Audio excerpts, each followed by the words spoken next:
பிறப்பால ஒரு உயர்வு தாழ்வு கிடைக்கிறத நாங்க எதிர்க்கிறோம். ஆனா ஐயா உதயநிதி ஸ்டாலின் அவர்கள் 21ல எம்எல்ஏ வாயி 23ல மினிஸ்டர் ஆகி 24ல இன்னைக்கு துணை முதலமைச்சரானது. இதுக்கு பேரு சனாதனம் இல்லையா? சனாதனம் என்றால் என்ன தெரியுமா? ஸ்டாலினுக்கு அப்புறம் உதயநிதி வர்றது சனாதனம் அப்படின்னாரு. அப்படி இல்ல. ஸ்டாலினுக்கு அப்புறம் உதயநிதி தேர்தலிலேயே போட்டியிட வேண்டாம். ஸ்டாலினுடைய சமூகத்தை சேர்ந்தவர் என்ற ஒற்றை காரணத்திற்காக சாதியின் அடிப்படையிலேயே அவரை எம்எல்ஏ ஆக்கிர முடியும், சாதியின் அடிப்படையிலேயே அவரை மந்திரி ஆக்கிர முடியும் சொன்னா அதன் பெயர் சனாதனம். அப்படி இல்ல. அவர் மக்களை சந்திச்சாரு, தெரு தெருவா போனாரு, ஓட்டு கேட்டாரு, மக்களின் நம்பிக்கையை பெற்று வெற்றி எம்எல்ஏ ஆகி போயிருக்கிறாரு.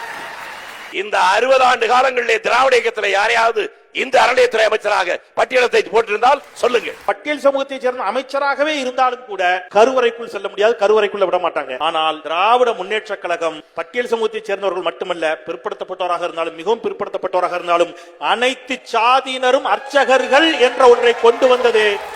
அது நிச்சயமாக சமூக நீதிக்கான வாய்ப்பா இல்லையா அப்படிங்கறத நான் பணியோட சுட்டி காட்டுறேன். இன்னைக்கு நம்மளுடைய ஜிடிபி 11.9% இருந்தாலும் 65 to 70% மக்கள் நம்பி இருக்கக்கூடிய விவசாயம் நெகட்டிவ் growth. அப்ப எந்த இடத்துல உண்மையான வளர்ச்சி இருக்கு, நீடித்த வளர்ச்சி இருக்கா?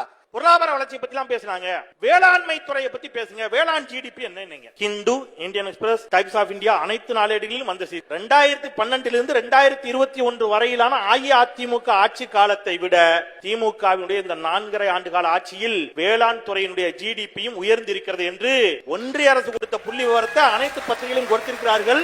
2012 இருந்து 2021 1.36, 2021 இருந்து இப்போ வரைக்கும் 5.66% விவசாய ஜிடிபி. எதையும் எல்லாமே டேட்டா தான், டேட்டா இல்லாம நம்ம இங்க பேச வேண்டாம் அப்படிங்கிறது நான் அன்போடு சொல்லிக்கிறேன். பல சர்வேக்கள் வருது, பல பத்திரிகைகள் வருது, பல தொலைக்காட்சிகள் வருது. எல்லாமே கொடுக்கக்கூடிய வாக்கு சதவீதம் என்னன்னா சற்றேறக்குறைய 20% பிளஸ் தாவேகா வரும். அவர் எந்த கருத்து கணிப்பை சுட்டி காட்டி பேசினாரு தெரியல. ஒரு கருத்து கணிப்பு வந்திருக்கிறது, எல்லாமே பூடகமாவே இருக்கும். எந்த கருத்து கணிப்பு? அதுக்கு நிறுவனம் இல்லையா? யார் எடுத்தா? வாட்ஸ்அப்ல வர்றதா? அதெல்லாம் ஒரு கருத்து கணிப்பு எடுக்கப்பட்டிருக்கிறது. அந்த கருத்து கணிப்பு சொல்லிச்சான் திரு விஜய் அவர்கள் பிரிக்கக்கூடிய வாக்கு பெருவாரியாக திமுகவின் வாக்கு அப்படின்னார். நான் நிறுவனத்தின் பெயரை சொல்றேன். நாடறிந்த நிறுவனம், நம்பத்தகுந்த நிறுவனம் இந்தியா டுடே சி ஓட்டர் கருத்து கணிப்பு சமீபத்தில் வந்தது. முத்துவேல் கருணாநிதி ஸ்டாலின் தலைமையிலான திராவிட முன்னேற்ற கழகத்திற்கும் 2ஆம் இடத்திற்கும் 12%. எவ்வளவு சார்?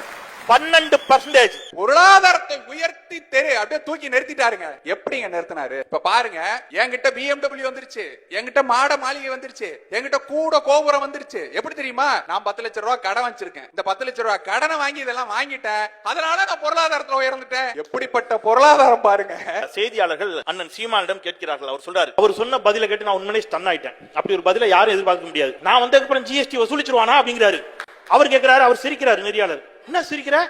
அண்ணா அது சென்ட்ரல்னா அது எங்க இருக்கு? நீங்க ஜிஎஸ்டி வரி எல்லாம் அப்படி நம்ம இஷ்டத்துக்கு மாத்த முடியாது. ஜிஎஸ்டி, ஜிடிபி போன்றவற்றை புரிந்து ஆதாரங்களோடு பேசினால் அது ஆக சிறந்ததாக இருக்கும்.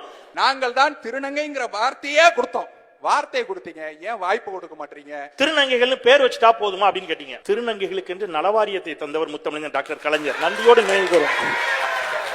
அரசு பணிகளில் ஆண் பெண் என்று மட்டும் இருந்தது. அதில் நீங்க திருநங்கையா திருநம்பியான்னு குறிப்பிடுவதற்கு ஒரு காலம் ஒதுக்கி இன்றைக்கு தமிழ்நாட்டினுடைய அரசு பணிகளில் எத்தனை திருநங்கைகள் திருநம்பிகள் பணியாற்றுகிறார்கள் என்று உங்களுக்கு தெரியுமா? நன்றியோடு நினைவு கூறணும். மாற்றுத்திறனாளிகள் அவங்க எலெக்ஷன்ல நின்று போட்டியிட்டு அவங்க உள்ளாட்சி பதவிகளுக்கு வருவதில் இருக்கக்கூடிய சிரமத்தை புரிந்து கொண்டு மாற்றுத்திறனாளிகள் தேர்தலில் போட்டியிட வேண்டாம், நியமன பதவிகளின் மூலமாக பல்லாயிரக்கணக்கான மாற்றுத்திறனாளிகளின் கைகளில் அதிகாரத்தை பகிர்ந்து கொடுத்திருக்கிறார் இந்த மாநிலத்தினுடைய முதலமைச்சர்.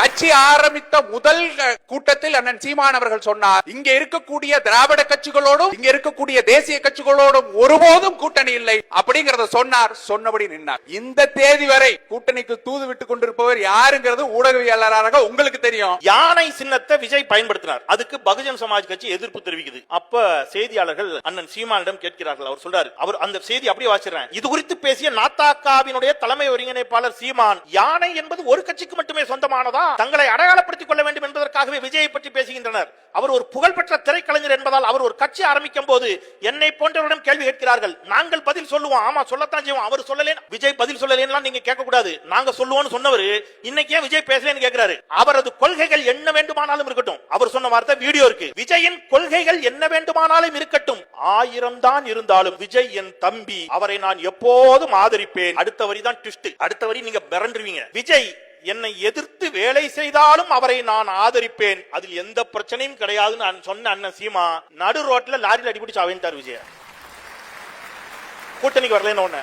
நாங்கள் இங்கே ஆணையும் பெண்ணையும் சமமாக பார்ப்போம் என்று சொன்னால் சொன்னபடி நின்னார். 50% இடஒதுக்கீடை நீங்கள் யாரும் கற்பனை கூட செய்து பார்க்க முடியாத இடத்தில் களத்தில் செய்து கொண்டிருக்கிறது நாம் தமிழர் கட்சி. பெண்களுக்கு 50 விழுக்காடு போட்டியிடுவதில் 234 தொகுதியில பெண்களுக்கு 50% இடத்தை கொடுக்கிறதா சொன்னாரு. உள்ளபடியே அண்ணன் சீமானுக்கும் நாம் தமிழர் கட்சிக்கும் உளப்பூர்வமாக நான் பாராட்டுகிறேன், வாழ்த்துகிறேன். ஆனால் அவர்கள் மட்டும் செய்தது போன்ற ஒரு தோற்றத்தை ஏற்படுத்துகின்ற பொழுது நான் சொல்றேன், கடந்த சட்டமன்ற தேர்தலில் 2021 வெற்றி பெற்று திமுக பொறுப்பேற்றவுடன் உள்ளாட்சி தேர்தலை நடத்தியது. 2022 மொத்தமுள்ள 21 மாநகராட்சிகளில் 11 மாநகராட்சியினுடைய மேயர்கள் பெண்கள்.